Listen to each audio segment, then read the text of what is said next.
श्री कृष्ण गोविंद हरि मुरारी, हे नाथ नारायण वासुदेव। श्री कृष्ण गोविंद हरि मुरारी, हे नाथ नारायण वासुदेव। सच्चिदानंद रूपाय विश्वोत्पत्त्यादि Hathaway तापत्रय विनाशाय श्री कृष्णाय वयं नमः। श्री कृष्णाय वयं नमः। सच्चित आनंद स्वरूप परमात्मा जो सृष्टि के उत्पत्ति, पालन और संहार करता है तथा जीवों के आध्यात्मिक, आदि दैविक, आदि भौतिक तापों को नष्ट करने वाले हैं, अर्थात जीवों के मानसिक, शारीरिक और भौतिक दुखों को दूर करने वाले हैं, उन श्री कृष्ण भगवान को हम नमस्कार करते हैं। श्री कृष्ण गोविंद हरे मुरारी, हे नाथ नारायण वासुदेव। श्रीमद्भागवत तृतीय स्कंद त्रयोविंशोऽध्यायः। श्लोक 27 से मैत्रेय उवाच। तां दृष्ट्वा सहसोत्थाय प्रोचु प्राञ्जलयः स्त्रियः, वयं कर्म करिस्तुभ्यं शादि न कर्वाम किं। स्नानेन तां महार्हिण स्नापयित्वा मनस्विनीं, दुकुले निर्मले नूत्ने ददुरस्यै च मानद। विदुर जी, कमल लोचना देवहूति ने अपने पति की बात मानकर सरस्वती के पवित्र जल से भरे हुए उस सरोवर में प्रवेश किया। उस समय वह बड़ी मैली कुचैली साड़ी पहने हुए थी। उसके सिर के बाल चिपक जाने से उनमें लटें पड़ गई थीं। शरीर में मैल जम गया था तथा स्तन कांतिहीन हो गए थे। सरोवर में गोता लगाने पर उसने उसके भीतर एक महल में 1000 कन्याएं देखी। वे सभी किशोर अवस्था की थीं और उनके शरीरों से कमल की सी गंध आती थी। देवहूति को देखते ही वे सब स्त्रियां सहसा खड़ी हो गईं और हाथ जोड़कर कहने लगीं, हम आपकी दासियां हैं, हमें आज्ञा दीजिए, आपकी सेवा क्या करें। सब स्वामिनियों को सम्मान देने वाली उन रमणियों ने बहुत बहुमूल्य मसालों तथा अन्य आदि गंध आदि से मिश्रित जल के द्वारा मनस्विनी देवहूति को स्नान कराया तथा उसे 2 नवीन और निर्मल वस्त्र पहनने को दिए। फिर उन्होंने ये बहुत मूल्य के बड़े सुंदर और कांतिमान आभूषण, सर्वगुण संपन्न भोजन और पीने के लिए अमृत के समान स्वादिष्ट आसव प्रस्तुत किए। अब देवहूति ने दर्पण में अपना प्रतिबिंब देखा तो उसे मालूम हुआ कि वह भांति भांति के सुगंधित फूलों के हारों से विभूषित है। स्वच्छ वस्त्र धारण किए हुए है, उसका शरीर भी निर्मल और कांतिमान हो गया है तथा उन कन्याओं ने बड़े आदर पूर्वक उसका मांगलिक श्रृंगार किया है। उसे सिर से स्नान कराया गया। स्नान के पश्चात अंग अंग में सब प्रकार के आभूषण सजाए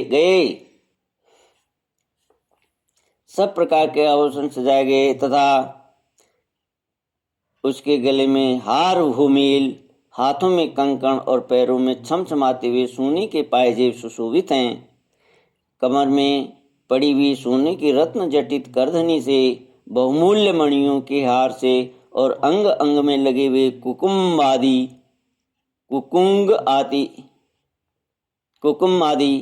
मंगल द्रव्यों से उसकी अपूर्व शोभा हो रही है। उसका मुख सुंदर दंतावली, मनोहर भौहें, कमल की कली से स्पर्धा करने वाले प्रेम कटाक्ष में सुंदर नेत्र और नीली अलकावली से बड़ा ही सुंदर जान पड़ता है। विदुर जी, जब देवहूति ने अपनी प्रिय पतिदेव का विस्मरण किया, अपने पति देव का स्मरण किया, देवयुति ने अपनी प्रिय पति देव का स्मरण किया तो अपने को सहेलियों के सहित वहीं पाया जहाँ प्रजापति कर्दम जी विराजमान थे। उस समय अपने को सहस्रों स्त्रियों के सहित अपने प्राणनाथ के सामने देख और इसे उनके योग्य का प्रभाव समझकर देवहूति को बड़ा विस्मय हुआ। शत्रु विजयी विदुर जी, जब कर्दम जी ने देखा कि देवहूति का शरीर स्नान करने से अत्यंत निर्मल हो गया है और विवाह काल से पूर्व उसका जैसा रूप था उसी रूप को पाकर वह अपूर्व शोभा से संपन्न हो गई है, उसका सुंदर वक्षस्थल चोली से ढका हुआ है, हजारों विद्याधरियां उसकी सेवा में लगी हुई हैं तथा उसके शरीर पर बढ़िया बढ़िया वस्त्र शोभा पा रहे हैं। तब उन्होंने बड़े प्रेम से उसे विमान पर चढ़ाया। उस समय अपनी प्रिया के प्रति अनुरक्त होने पर भी कर्दम जी की महिमा मन और इंद्रियों पर प्रभुता कम नहीं हुई। विद्याधरियां उनके शरीर की सेवा कर रही थीं। खिले हुए कुमुद के फूलों से श्रृंगार करके अत्यंत सुंदर बने हुए वे विमान पर इस प्रकार शोभा पा रहे थे मानो आकाश में तारागण से घिरे हुए चंद्रदेव विराजमान हों। उस विमान पर निवास कर उन्होंने दीर्घ काल तक कुबेर जी के साथ मेरु पर्वत की घाटियों में विहार किया। ये घाटियां 8 लोकपालों की विहार भूमि हैं। इनमें कामदेव को बढ़ाने वाली शीतल मंद सुगंध वायु चलकर इनकी कमनीय शोभा का विस्तार करती है तथा श्री गंगा जी की स्वर्ग लोक से गिरने की मंगलमय ध्वनि निरंतर गूंजती रहती है। उस समय भी दिव्य विद्याधरियों का समुदाय उनकी सेवा में उपस्थित था और सिद्धगण वंदना किया करते थे। इसी प्रकार प्राणप्रिया देवयुति के साथ उन्होंने वैश्रम्भक, सुरसन, नंदन, पुष्प भद्र और चैत्र रथ आदि अनेकों देवोद्यानों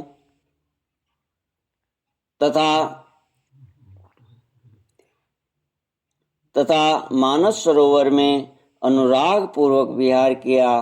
उस कांतिमान और इच्छानुसार चलने वाले श्रेष्ठ विमान पर बैठकर वायु के समान सभी लोकों में विचरते हुए कर्दम जी विमान बिहारी देवताओं से भी आगे बढ़ गए।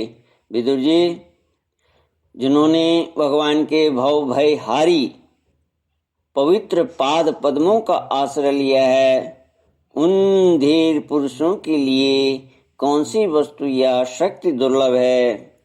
इस प्रकार महायोगी कर्दम जी यह सारा भूमंडल जो द्वीप वर्ष आदि की विचित्र रचना के कारण बड़ा आश्चर्य में प्रतीत होता है, अपनी प्रिया को दिखाकर अपने आश्रम को लौट आए। फिर उन्होंने अपने को 9 रूपों में विभक्त कर रति सुख के लिए अत्यंत उत्सुक मनु कुमारी देवहूति को आनंदित करते हुए उसके साथ बहुत वर्षों तक विहार किया, किंतु उनका इतना लंबा समय एक मुहूर्त के समान बीत गया। उस समय विमानों में रति सुख को बढ़ाने वाली बड़ी सुंदर शैया का आश्रय ले अपने परम रूपवान प्रियतम के साथ रहती हुई देवहूति को इतना काल कुछ भी न जान पड़ा। इस प्रकार उस कामासक्त दंपति को अपने योग बल से सैकड़ों वर्षों तक विहार करते हुए भी वह काल बहुत थोड़े समय के लिए के समान निकल गया। आत्मज्ञानी कर्दम जी सब प्रकार के संकल्पों को जानते थे, अतः देवहूति को संतान प्राप्ति के लिए उत्सुक देख तथा भगवान के आदेश को स्मरण कर उन्होंने अपने स्वरूप के 9 विभाग किए तथा कन्याओं की उत्पत्ति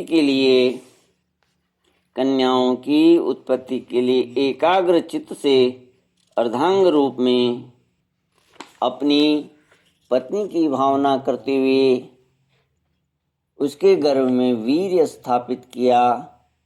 इसे देवहूति के एक ही साथ 9 कन्याएं पैदा हुईं।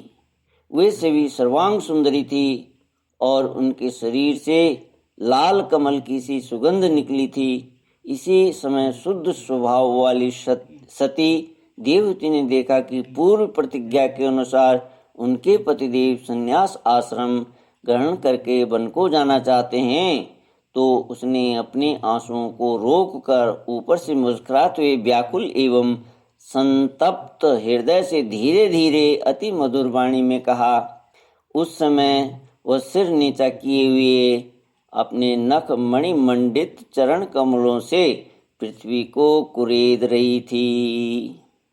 श्री कृष्ण गोविंद हरे मुरारी, हे नाथ नारायण वासुदेवा। श्री कृष्ण गोविंद हरे मुरारी, हे नाथ नारायण वासुदेवा।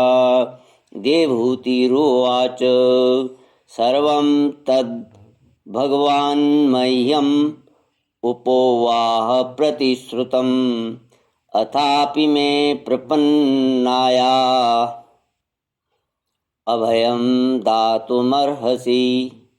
ब्रह्मन् दुहितृभिस्तुभ्यं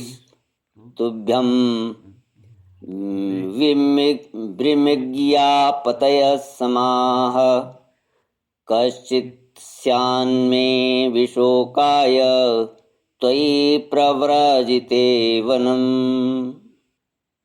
श्री कृष्ण गोविंद हरे मुरारी, हे नाथ नारायण वासुदेवा। देवहूति ने कहा, भगवान, आपने जो कुछ प्रतिज्ञा की थी वह सब तो पूर्णतः निभा दी, तो भी मैं आपकी शरणागत हूँ, अतः आप मुझे अभय दान और दीजिए। ब्राह्मण, इन कन्याओं के लिए योग्य वर खोजने पड़ेंगे और आपके वन को चले जाने के बाद मेरे जन्म मरण रूप शोक को दूर करने के लिए भी कोई होना चाहिए। प्रभु, अब तक परमात्मा से विमुख रहकर मेरा जो समय इंद्रिय सुख भोग में बीता वह तो निरर्थक ही गया। आपके परम प्रभाव को न जानने के कारण ही मैंने इंद्रियों के विषयों में आसक्त रहकर आपसे अनुराग किया, तथापि वह भी मेरे संसार भय को दूर करने वाला ही होना चाहिए। अज्ञानवश असत पुरुषों के साथ किया हुआ जो संग संसार बंधन का कारण होता है, वही सत्पुरुषों के साथ किए जाने पर असंगता प्रदान करता है। संसार में जिस पुरुष के कर्मों से न तो धर्म का संपादन होता है, न वैराग्य उत्पन्न होता है और न भगवान की सेवा ही संपन्न होती है, वह पुरुष जीते ही मुर्दे के समान है। अवश्य ही मैं भगवान की माया से बहुत ठगी गई, जो आप जैसे मुक्तिदाता पतिदेव को पाकर भी मैंने संसार बंधन से छूटने की इच्छा नहीं की। श्री कृष्ण गोविंद हरे मुरारी, हे नाथ नारायण वासुदेवा। इति श्रीमद्भागवते महापुराणे पारमहंस्यां संहितायां तृतीयस्कन्धे